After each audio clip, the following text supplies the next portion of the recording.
ایک مسجد کے امام محراب میں ایک بچے کے ساتھ زیادتی کر رہے ہیں، غالباً بچے کی عمر 10 سال ہے یا 12 سال ہے، تو وہ مولانا صاحب بھاگنے کی کوشش کرتے ہیں لیکن آخرکار پکڑائی دے دیتے ہیں۔ ظاہر ہے انسانی خواہش ہے، وہ بدبخت پھر اسی جگہ پر نکالے گا نا اس کے۔ ہم دیکھتے ہیں کہ اس کے اندر جو اصول ہونے چاہیے وہ امام کے لیے چند اصول ہونے چاہیے کہ اس بنا پر تم امام مقرر کیے جاؤ گے، ادروائز تمہیں امام نہیں بنایا جائے گا اس مسجد کا۔ اس کے لیے پہلی شرط یہ ہونی چاہیے کہ وہ شخص شادی شدہ ہو اور اس کی بیوی اس کے ساتھ یہیں رہتی ہو۔ اچھا، اب ہمارے سامنے ایک انسیڈنٹ ہوا کچھ دن پہلے، ہفتہ ایک گزر گیا تقریباً اس انسیڈنٹ کو ہوئے ہوئے، کہ لاڑکانہ میں ایک مسجد کے امام محراب میں ایک بچے کے ساتھ زیادتی کر رہے ہیں، غالباً بچے کی عمر 10 سال ہے یا 12 سال، تو ان کی باقاعدہ ویڈیو بھی سوشل میڈیا کے اوپر آئی اور لوگوں نے دیکھا، بڑا لوگوں نے ان کو کرٹیسائز بھی کیا، اور جیسے یہ واقعہ پیش ہوتا ہے تو وہ مولانا صاحب بھاگنے کی کوشش کرتے ہیں لیکن آخرکار پکڑائی دے دیتے ہیں، پولیس ان کو پکڑ کے لے گئی۔ لیکن بات یہ ہے اس میں کہ ہمیں دیکھنا یہ ہے کہ جناب عالی یہ مدارس میں بڑھتی ہوئی شرح جو ہے اس کام کی، یہ کیوں ہوتی جا رہی ہے، یہ کیوں بڑھ رہی ہے، کیا وجہ کیا ہے؟ تو ہم دیکھتے ہیں کہ اس کے اندر جو اصول ہونے چاہیے وہ امام کے لیے چند اصول ہونے چاہیے کہ اس بنا پر تم امام مقرر کیے جاؤ گے، ادروائز تمہیں امام نہیں بنایا جائے گا اس مسجد کا۔ اس کے لیے پہلی شرط یہ ہونی چاہیے کہ وہ شخص شادی شدہ ہو اور اس کی بیوی اس کے ساتھ یہیں رہتی ہو۔ ایسا نہ ہو کہ وہ خود جو ہے وہ کسی گاؤں سے آیا ہوا ہو، اس کی بیوی وہاں ہو اور وہ خود یہاں پہ امامت کرتا ہو، یا وہ قاری ہو بچوں کو مدرسہ پڑھاتا ہو۔ ہرگز یہ کام نہیں کرنا، یہ جب تک رہے گا تب تک اس کا کوئی حل میں سمجھتا ہوں نہیں نکلے گا، صحیح؟ تو ہمیں اس چیز کو فوکس کرنا ہے کہ اس طرح کے معاملات میں اپنے قریبی مساجد کے اندر کم از کم ہم یہ بات شروع کریں، رواج دیں کہ ہمارے یہاں کا امام ہے، اس سے پوچھو بھائی شادی شدہ ہو تم، تمہاری بیوی یہیں رہتی ہے؟ بے شک فقہ حنفی کے اندر امامت کی کچھ علیحدہ دلائل ہیں، وہ بھی ذکر کر دوں تو اس میں یہ ہے فقہ حنفی کے اندر کہ امام وہ بنے گا جس کی بیوی خوبصورت ہوگی، تو اس کتاب میں یہ بات موجود ہے، اور ان کی پیٹ کتاب ہے، پیٹ رول سمجھتے ہیں جس میں اصول مرتب کیے جاتے ہیں، اس کتاب میں لکھا ہوا ہے کہ اس کی بیوی دیکھی جائے گی خوبصورت ہے۔ فار ایگزامپل 5 بندے ہیں، 5 بندے اپنی بیویاں پیش کرو جی، دیکھیں کس کی خوبصورت ہے، صحیح؟ تو اس طرح پھر ان میں سے ایک چنا جائے گا۔ یہ ہم نے اخذ کیا کہ اس سے یہ رزلٹ ہوگا۔ وہ لوگ اس کا یہ نتیجہ دیتے ہیں کہ لوگ تمہیں بتائیں گے ان میں سے کس کی بیوی خوبصورت ہے، وہ عورتیں آپس میں بتا سکتی ہیں اس کی فلاں کی بیوی خوبصورت ہے، تو جس طرح عورتوں کے ووٹ زیادہ ہوئے اس کو مسجد کا امام بنا دو۔ انا للہ و انا الیہ راجعون۔ رسول اللہ صلی اللہ علیہ وسلم نے تو اس امامت کا کوئی طریقہ نہیں بتایا، آپ نے تو بتایا جو تم میں قرآن کا علم سب سے زیادہ جانتا ہو وہ امامت کا مستحق ہے، وہ تم میں آئے، اگر اس میں بھی برابر ہو تو تم میں سے جو بڑا ہے عمر میں وہ نماز کے لیے آگے کھڑا ہو۔ یہ نبی صلی اللہ علیہ وسلم کے اصول ہیں امامت کے، امامت یہ شخص کرے گا، اور ہمارے یہاں پہ اصول کچھ اور ہے۔ تو یاد رکھیے گا کہ امام کے بارے میں جانیں کہ یہ شادی شدہ ہے، اس کی بیوی اس کے ساتھ رہتی ہے یا نہیں۔ اگر اس کی بیوی اس کے ساتھ نہیں رہتی، ظاہر ہے انسانی خواہش ہے، وہ بدبخت پھر اسی جگہ پر نکالے گا نا، اس کے پاس اور کون سا راستہ ہے، تو وہ یہی کام کرے گا۔ اور یہ بچے بیچارے چھوٹے چھوٹے گاؤں سے آئے ہوتے ہیں، اب یہ تیسری کلاس کا بچہ تھا جس کو مدرسے میں ڈالا پڑھنے کے لیے، صحیح؟ تو اب جب وہ بچے کو ڈال دیا تو اب کوئی رزلٹ نہیں ہے اس کے پاس، یار وہ کیا کرے بیچارہ، اس بچہ مجبور ہو جاتا ہے، پاسنگ مارکس بھی لینے ہیں، پاس بھی اسی نے کرنا ہے مجھے منحوس نے، ٹھیک؟ تو وہ بیچارہ کیا کرے گا؟ اور نہ اتنی اس بیچارے کے اندر ہمت ہوتی ہے کہ وہ بول سکے ان کے خلاف، اتنا ڈرا دھمکا دیتے ہیں کہ یہ کر دیں گے وہ کر دیں گے، تو وہ بیچارہ کچھ بول بھی نہیں سکتا۔ تو یہ تمام تر معاملات خراب ہو جاتے ہیں بنیاد سے، جب اس کی بنیاد ہی تم نے سیٹل نہیں کی ہوئی، بنیاد میں تم نے نہیں دیکھا کہ یہ قاری جو ہے امام کا یہ میرڈ ہے یا نہیں ہے، اس کی بیوی اس کے ساتھ رہتی ہے یا نہیں ہے، تم نے اس کو کیسے امام بنا دیا؟ اس کو امام ہی نہیں بنانا چاہیے تھا تمہیں اس مسجد کا، ٹھیک؟ تو سب سے پہلی بات تو یہ۔ اس کے بعد وہ بندہ بھاگنے کی اس نے کوشش کی، پکڑا گیا، پولیس نے اس کو پکڑ لیا۔ اب سب سے پہلے میں یہ سمجھتا ہوں کہ اس کا ایک اور حل نکالا جا سکتا ہے پریکٹیکل طور پر اگر یہ کرنا چاہیں تو، وہ یہ ہے کہ جس مکتبہ فکر سے یہ امام تعلق رکھتا تھا اس مکتبہ فکر کا بڑا پریس کانفرنس کرے، بیٹھے اور اعلانیہ توبہ کرے اور مانگے معافی اس کے کرتوت کی خود، بے شک اس نے نہیں کیا، آئے اور کہے کہ یار ہمارے مدرسے سے یہ آؤٹ پٹ نکل رہی ہے، صحیح؟ اور اس سے یہ ہو جائے گا کہ ہمیں ایک کمپیریٹیو، ہم جب دیکھیں گے اسٹڈی کریں گے تو ہمیں پتہ لگ جائے گا کہ کون سا مدرسہ زیادہ اس کام کی طرف جا رہا ہے، پھر ہم پڑھیں گے ان کی کتابیں، پھر ہمیں پتہ لگے گا میاں والی کہانی اس کتاب میں لکھی ہوئی ہے، اس وجہ سے یہ کام کرتے ہیں، پھر ہمیں پتہ لگے گا اشرف علی تھانوی کا ماما یہ کام کرتا تھا، اس وجہ سے ہمیں سارے تمام تر معاملات سامنے آ جائیں گے ہمارے کہ اچھا یہ ان کی کتابیں پڑھاتی ہیں جس کی وجہ سے یہ لوگ یہ کام کرتے ہیں، تو پھر آہستہ آہستہ ان کی کتابیں بھی بند ہوں گی انشاءاللہ تعالیٰ۔ تو اس طرح میں یہ سمجھتا ہوں کہ یہ پریکٹیکلی طور پر کرنا چاہیے کہ بڑا بٹھاؤ یہاں پہ آگے، دیوبند کا کیا مفتی تقی عثمانی صاحب آ کے معافی مانگے اور ان کے بھی نوٹس میں رہے گا کہ یار آئندہ مجھے بار بار معافی مانگنے کے لیے جانا پڑے گا، اور یار جو انتظامیہ کا بندہ ہے دیکھو اپنی مساجد کے امام کیا کرتے ہیں کیا نہیں،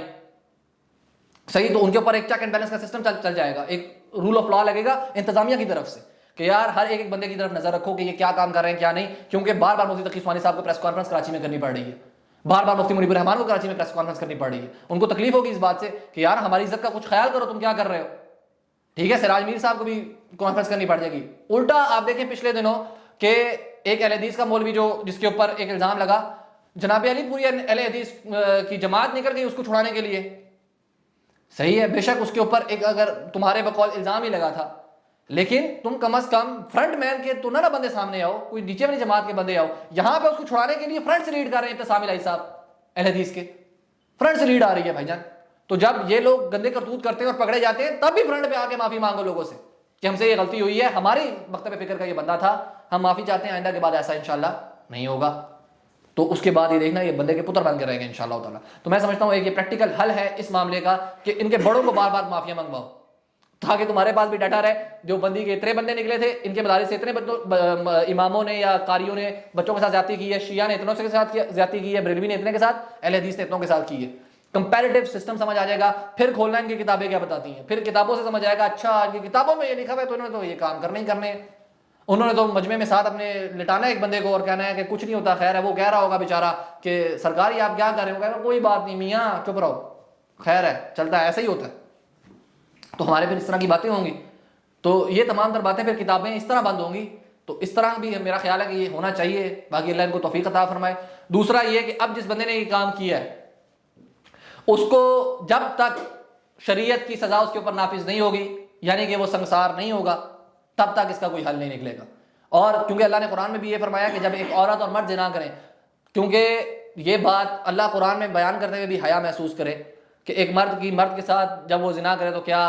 اس کو سزا دینی ہے، کیونکہ یہ سوائے قوم لوط کے اللہ تعالیٰ قرآن میں فرماتا ہے اس سے پچھلی کسی امت نے یہ کام کبھی کیا ہی نہیں تھا،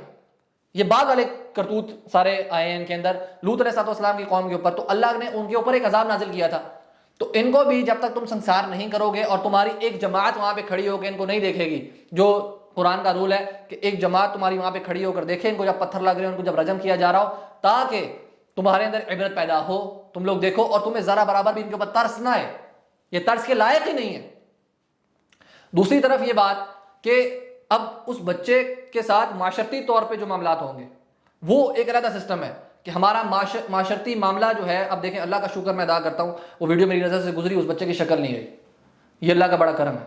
اس ویڈیو میں اگر اس بچے کی شکل آ جاتی تو وہ بچہ کس طرح اپنی زندگی گزارتا، وہ مینٹلی جو ہے نا بیچارہ ال ہو چکا ہوتا، وہ کیسے لوگوں کو فیس کرتا، بہت کم لوگوں میں ہمت ہوتی ہے فیس کر رہے کی۔ دوسری بات یہ اس کے ماں باپ، انہوں نے معاشرے کے ساتھ اٹھنا بیٹھ رہے ہیں، وہ لوگ تو جانتے ہیں کیس، لوگ اس وجہ سے کیس ہی فائل نہیں کرتے، درج ہی نہیں کرواتے کہ یار لوگ ہم سے سوال پوچھیں گے، لوگ ہمارے پاس بار بار آئیں گے، بار بار جا کے ان سے پوچھیں گے بڑا افسوس ہوا جی، یار چھوڑ دو تم اس کو اس کے حال پر، یار بیچارے کو بار بار آ کے اس کو وہی جو ہے یاد کروائیں گے جس کی وجہ سے اس کو دکھ لگا ہوا ہے۔ تو اس وجہ سے بھی لوگ ایک تو ایف آئی آر درج نہیں کرواتے کہ یار ہماری عزت باقی رہ جائے گی، اس بچے کو ہی چپ کروا دیا جاتا ہے کہ بیٹا چپ رہو تم، اللہ خیر کرے گا، صحیح، جب جس کے اوپر زور نہیں چلتا تو اس بچے کو قتل کر دیا جاتا ہے، صحیح، جیسے زینب کے ساتھ کیا انہوں نے، بدبختوں نے بچی کے ساتھ زنا کیا، اس نے ٹکڑے کر کے اس نے ڈال دیا۔ اور اپنے مسجد کے امام کے اوپر نظر رکھیں، اپنے صرف یہ میں مسجدوں کو اس طرح سے کنسیڈر کر رہا ہوں کیونکہ اللہ کے بندو تمہارے پاس قرآن ہے، یہ ہم یونیورسٹیز میں بھی رول ہمیں پتہ ہے، لاڑکانہ میں پچھلے سال غالباً ایک 4 سال کی بچی کے ساتھ ایک اسکول کے پرنسپل نے زیادتی کی، 4 سال کی بچی کے ساتھ، ہمیں پتہ ہے وہ بھی، لیکن وہاں سے بچے نکلتے لبرل بن کے، وہاں سے نکلتے LGBTQ، صحیح، ہم ان کو کیسے قصوروار ٹھہرا دیں، وہ بے شک غلط کر رہے ہیں، ہم ان کو مانتے ہیں، لیکن تم تھے ان کو روکنے والے، تم خود اس کام میں پڑ گئے ہو، تمہارے پاس قرآن تھا، تم اس قرآن کے ذریعے بتا رہے تھے کہ اللہ تعالیٰ عذاب دیتا ہے، اللہ تعالیٰ یہ کرتا ہے، اللہ تعالیٰ وہ کرتا ہے، اور تم خود اسی میں مبتلا ہو گئے، تم خود لوگوں کے ساتھ زیادتیاں کرنے لگ گئے۔ قوم لوط کے تم روز آئے دن لیکچر چل رہے ہوں گے، اگر اس مسجد میں ایک قرآن کا درس دے رہا ہے تو اگلی مسجد میں بھی قرآن کا درس ہو رہا ہے، آج یہاں پہ سورہ آل عمران کی آیت چل رہی ہے تو وہاں پہ قوم لوط کے معاملات بھی چل رہے ہوں گے، تم اس طرح پوری طرح سے قرآن کی تعلیمات پھیل رہی ہیں، لیکن وہی کام تم اپنے مدارس کے اندر کرو، اور اس جگہ پہ کرو محراب، جہاں پہ مسجد کی سب سے افضل جگہ جہاں پہ امام نماز پڑھاتا ہے کھڑا کر کے، اس جگہ پہ وہاں پہ تم بدبختی کر رہے ہو۔ اس پہ انجینئر صاحب نے بڑا خوبصورت جملہ بولا کہ عام عوام ایک اندھیرے میں جو میت کی چارپائی ہوتی ہے نا اس کو دیکھ کے ڈر جاتا ہے، لیکن یہ مولوی اسی چارپائی میں اس بچے کے ساتھ زیادتی کرتا ہے. بڑی زبردست بات کی انہوں نے. تو ہمارے یہ حالات ہیں، اتنے مینٹلی طور پر گھٹیا ہو چکے ہیں اور اپنی جنس کی خواہشات کو پورا کرنے کے لیے اللہ کے حکم کو پیچھے چھوڑتے ہیں. تو یہ تمام تر برکتیں جو ہے وہ آپ کی پون ویڈیوز کی ہیں کہ بچوں کے ساتھ زنا. آپ اندازہ لگائیں کہ عام ویڈیو جو ہے مرد اور عورت کی اس کے اوپر پیسے نہیں ہیں، لیکن چائلڈ پون پہ آپ کو پیسے دینے پڑتے ہیں، خریدنا پڑتا ہے. یہ بھی آپ ریسرچ اٹھا کے دیکھیے گا گوگل پہ، صحیح ہے. چائلڈ پون کے لیے پیسہ دینا پڑتا ہے اور لوگ پیسے دے کے خریدتے ہیں ویڈیوز. بدبخت قسم کے لوگ ہیں یہ. تو یہ معاملات جو ہے وہ حکومتی سطح پر جب تک ڈنڈا نہیں دیا جائے گا، جب تک ایک سٹرونگ ایکشن نہیں لیا جائے گا،